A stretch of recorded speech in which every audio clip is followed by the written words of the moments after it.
And you're talking to a man that loves doctrine and these things, but also I know there has to be something in the middle of all that, and that's mercy. Now, my grandpa, and I was 7 years old. I lived with my grandparents until I was 10. I never remember them arguing. They might have had. I never heard it. Delightful couple. He worked, never drove, didn't have a driver's license. He'd have to walk down that mountain in Virginia all the way down to the paper mill, 3 miles down, go to work all day, and walk back up that mountain. He did that every day for 15, 16 years. Long time. More than that. He got bone cancer because of the pollution from the mill. They didn't have the EPA regulations and standards then.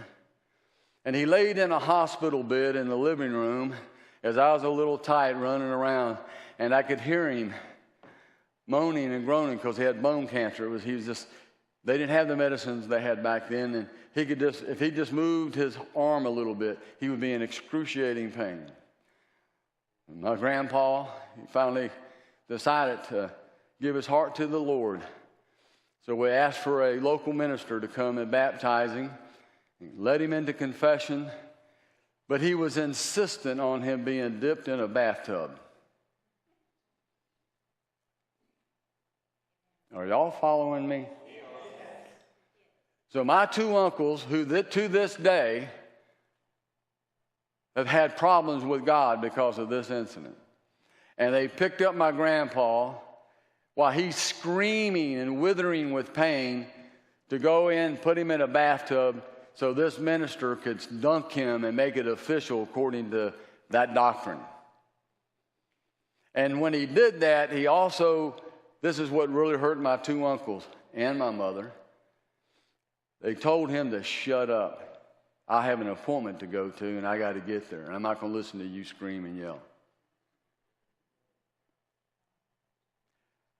Are y'all following me?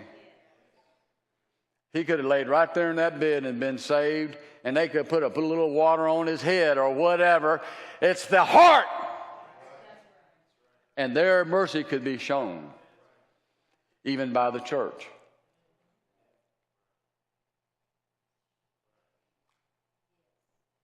Even by the church.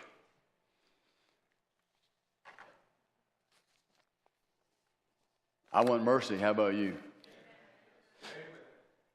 Let me tell you something.